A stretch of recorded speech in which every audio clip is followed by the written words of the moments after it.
Study with चिराग कोना में आपका हार्दिक स्वागत है। आज हम बात करेंगे यूपीएससी के लिए कुछ महत्वपूर्ण सवालों के बारे में। तो पहला सवाल है, भारत के राष्ट्रपति ने जिस एकमात्र मामले में अपनी वीटो शक्ति का प्रयोग किया वह था।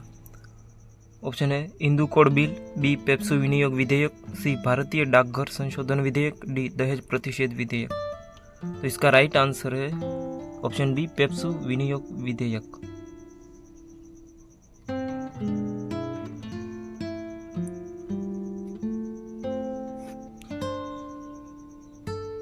दूसरा सवाल है, निम्नलिखित में से कौन सा विषय उच्च न्यायालय और उच्चतम न्यायालय दोनों की अधिकारिता में आता है। ऑप्शन है ए केंद्र और राज्यों के बीच के विवाद, डी राज्यों के परस्पर विवाद, सी मूल अधिकारों का संरक्षण, डी संविधान के उल्लंघन से संरक्षण। तो इसमें राइट आंसर है अधिकारों का संरक्षण, ऑप्शन सी। राष्ट्रपति के निर्वाचन में राज्य का मुख्यमंत्री मतदान करने के लिए पात्र नहीं होता यदि ऑप्शन ए वह स्वयं प्रत्याशी होता है, ऑप्शन बी उसे राज्य विधानमंडल के निचले सदन में अपना बहुमत सिद्ध करना शेष हो, सी वह राज्य विधानमंडल में उच्च सदन का सदस्य हो, ऑप्शन डी यदि वह कार्यवाहक रूप में नियुक्त मुख्यमंत्री हो। तो इसका राइट आंसर हो जाएगा ऑप्शन सी, वह राज्य विधानमंडल में उच्च सदन का सदस्य हो। जो राष्ट्रपति की इलेक्शन जो होता है उसमें वो व्यक्ति स्वयं प्रत्याशी हो तब भी वोट दे सकता है। विधानसभा का सदस्य जो कि इलेक्शन के माध्यम से आया हो वो भी मत दे सकता है, लेकिन जो राज्य में जो विधानमंडल में उच्च सदन होता है यानी कि राज्य विधान परिषद होती है उसका सदस्य इसमें वोट नहीं दे सकते। इसके राइट आंसर हो जाएगा ऑप्शन सी। भारतीय प्रशासनिक सेवा IAS और भारतीय पुलिस सेवा IPS को समाप्त करने की सिफारिश किसने की थी। ऑप्शन है ढेबर आयोग, बी कालेलकर आयोग, सी खेरा आयोग, डी राजमन्नार आयोग। तो भारतीय प्रशासनिक सेवा IAS और भारतीय पुलिस सेवा IPS को समाप्त करने की सिफारिश की थी राजमन्नार आयोग, ऑप्शन डी। नीचे 4 युग्म दिए, इसमें से वह सही युग्म बताइए जिसके दोनों महानुभाव उपराष्ट्रपति बनने से पूर्व राजदूत अथवा उच्चायुक्त के पद पर रहे। ऑप्शन है डॉक्टर S राधाकृष्णन और GS Pathak, option B doctor S Radhakrishnan और VV Giri, option C doctor Zakir Hussain और KR Narayan, option D BD Jatti और KR नारायण। तो इसका राइट आंसर है ऑप्शन सी जाकिर हुसैन और KR नारायण। निम्नलिखित में से कौन सा कथन सही है।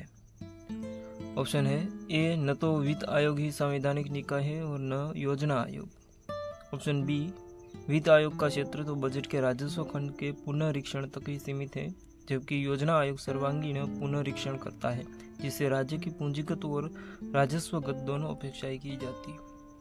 ऑप्शन सी कोई व्यक्ति एक ही समय में वित्त आयोग और योजना आयोग दोनों का सदस्य नहीं हो सकता, ऑप्शन डी वित्त आयोग और योजना आयोग के कार्यों और दायित्वों की परस्पर अतिव्याप्ति नहीं है, ऑप्शन बी इस करेक्ट आंसर है।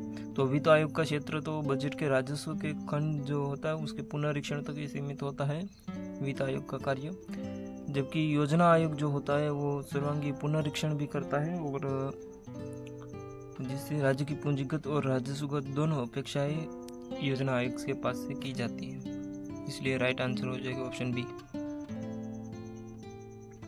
स्वर्ण सिंह समिति ने जिस प्रश्न पर विचार किया था वह था, ऑप्शन है जम्मू कश्मीर के प्रतिरूप पर पंजाब को अधिक स्वायत्तता देना, ऑप्शन बी भारत के लिए राष्ट्रपति मूलक शासन की उपयुक्तता, ऑप्शन सी मूल अधिकारों की तुलना में निदेशक तत्वों को अग्रता, ऑप्शन डी प्रशासनिक सुधार।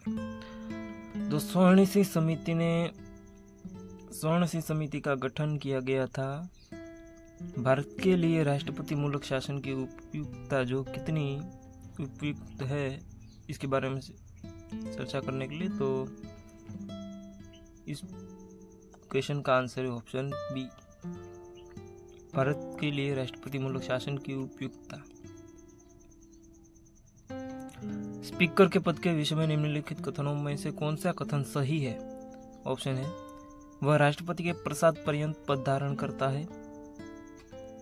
तो स्पीकर जो होता है वो राष्ट्रपति के प्रसाद पर्यंत पद धारण नहीं करता, इसलिए पहला कथन गलत है। यह आवश्यक नहीं है कि अपने निर्वाचन के समय वह सदन का सदस्य हो, परंतु उसे अपने निर्वाचन के बाद 6 मास के भीतर सदन का सदस्य हो जाना पड़ेगा।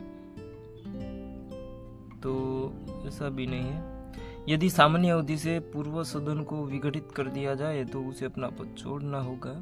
यदि सामान्य अवधि से पूर्व सदन को विघटित कर दिया जाए तो अपना पद, तो स्पीकर को ऐसा नहीं होता।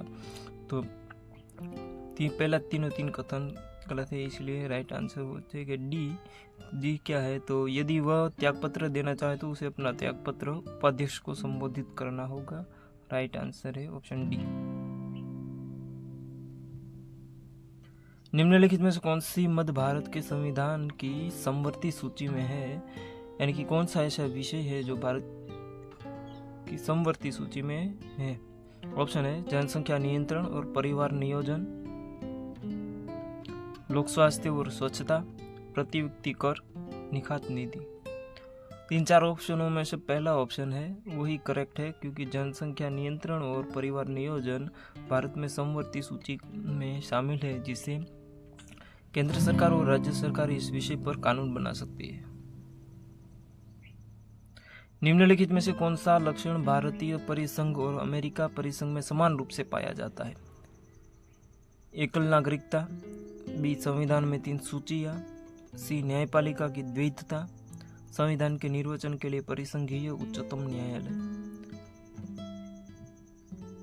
तो इसमें एकल नागरिकता, तो भारत में एकल नागरिकता है लेकिन अमेरिका में दोहरी नागरिकता होती है, इसलिए पहला कथन गलत है। संविधान में 3 सूचियां, ये भी गलत है। न्यायपालिका की द्वैतता, तो भारत में न्यायपालिका की एकल न्यायतंत्र है, इसलिए ये भी गलत है। और संविधान के निर्वाचन के लिए परिसंघीय उच्चतम न्यायालय, तो अमेरिका और भारत में ऐसा संविधान के निर्वाचन के लिए परिसंघीय उच्चतम न्यायालय है, इसीलिए राइट आंसर हो जाएगा ऑप्शन डी। दल परिवर्तन विरोधी विधि को किस राज्य में 1979 में ही अधिनियम बना दिया गया था? ऑप्शन है ए केरल, बी जम्मू कश्मीर, सी पश्चिम बंगाल, डी तमिलनाडु। तो दल परिवर्तन विरोधी, जो दल परिवर्तन की जो गतिविधियां होती है, एक किसी राजनेता द्वारा एक राजनीतिक पार्टी से दूसरी राजनीतिक पार्टी में जो परिवर्तन करते हैं, इसके लिए 1979 में पश्चिम बंगाल ने एक ऐसा कानून बनाया गया था जिससे दल परिवर्तन को रोका जा सके। इसलिए राइट आंसर है ऑप्शन सी पश्चिम बंगाल। बजट के ऊपर संसदीय नियंत्रण के विषय में निम्न में से कौन सा एक सही नहीं है? ऑप्शन है बजट निर्माण में संसद को कोई अधिकार नहीं होता। ऑप्शन बी संसद को भारत की संचित निधि पर भारित व्ययों में वृद्धि करने का अधिकार है। ऑप्शन सी संसद को राष्ट्रपति की सहमति के बिना कोई कर लगाने का अधिकार नहीं है। ऑप्शन डी संसद को राष्ट्रपति की सहमति के बिना किसी कर में वृद्धि करने का अधिकार नहीं है।